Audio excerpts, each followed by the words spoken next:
Right, here is my Grumpy Cat tile. It is nicely transferred over from my tracing paper. Okay, and now we have to consider whether or not I'm gonna need an outline.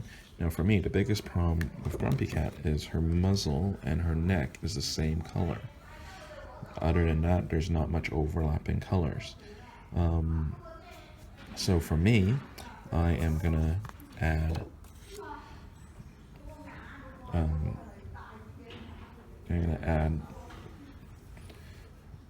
outline just for her muzzle to separate it from the neck, as well as her nose and her lips here, and also her eyes. Now, because we're printing on black paper, that means that that we're going to cut that first, so no ink ever touches that spot, so the black from the paper is going to naturally show through from our very first inking. If you don't need a black outline, you do not even need to cut it before inking. You just ink it right away as a solid rectangular block.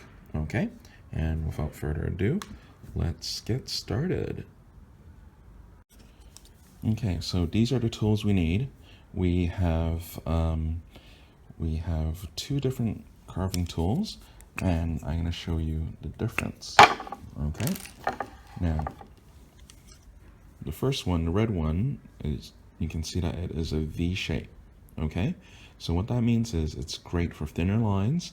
If you want to do outlines, this is probably the tool you want to do. This will also cut a little bit deeper into the tile. The blue one here is a little wider, not quite as sharp in the bottom, not quite as narrow. So it's because it's a little wider, it's better for carving out large chunks at a time.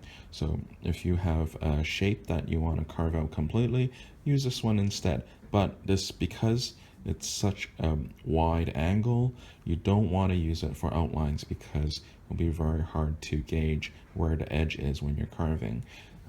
So you want to use the red one, the V shape, okay, for sharp lines or thin lines or outlines. Use this one to take out the shapes inside those outlines, okay? And of course we have a bench hook, okay? It's called a bench hook because we can hook onto the table, and then that way we can place the towel here.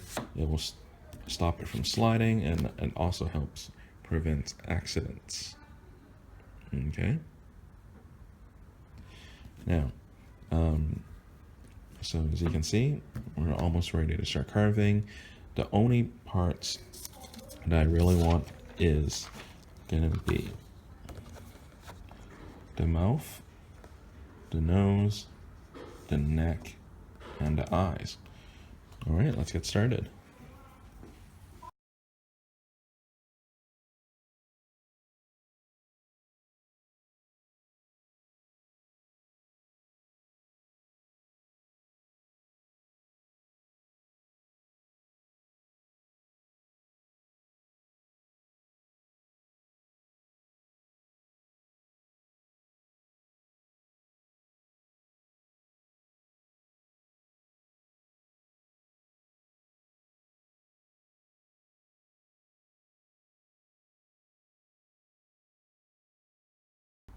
Okay, so these are printing inks. These are not paint.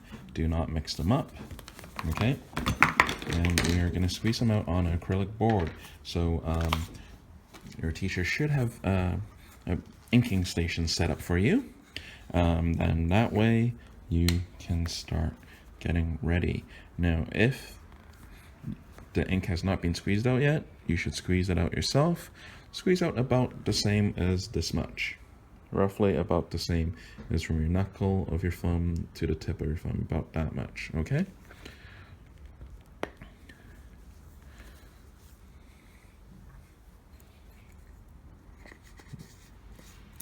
All right, and that is already plenty.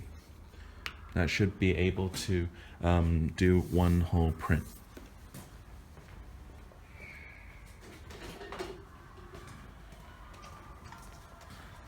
Right, so this is a brayer, okay? It's not called a roller, it's called a brayer. All right, and these are specifically for printmaking, so please don't use them to paint with. All right, and we're gonna roll out a little. We're gonna roll out a little square. Okay, with a width and length of roughly the same as the brayer.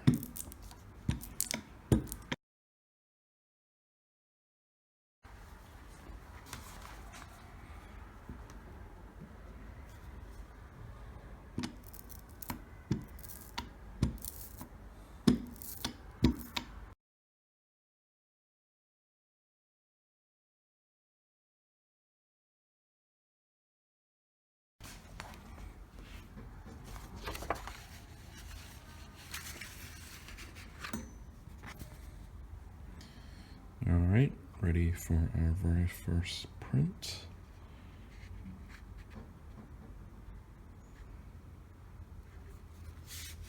Okay, press it down gently.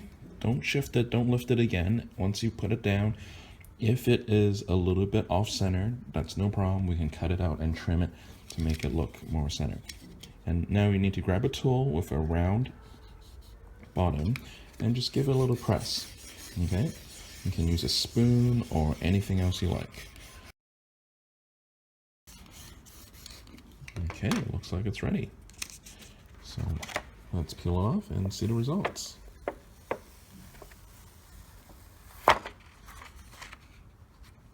And there you have it, first print. Okay, now what you want to do is just wash this off and start trying out with other colors, okay? The first one I'm going to do is going to be a somewhat realistic kind of color, obviously with a reduced color palette. But for the other ones, I want you guys to start using the color scheme that we talked about, either triadic colors, complementary colors, or harmonious colors, and try and use those color schemes for your Andy Warhol style prints. Okay, and I am back with the next print. This time I rolled out some yellow paint on it. All right, you always want to start with the lightest color on your first layer because it's easier to cover up later. Okay, so pressing it in. Okay. And here it is, the second print. Okay, so we got a deep yellow for our next one.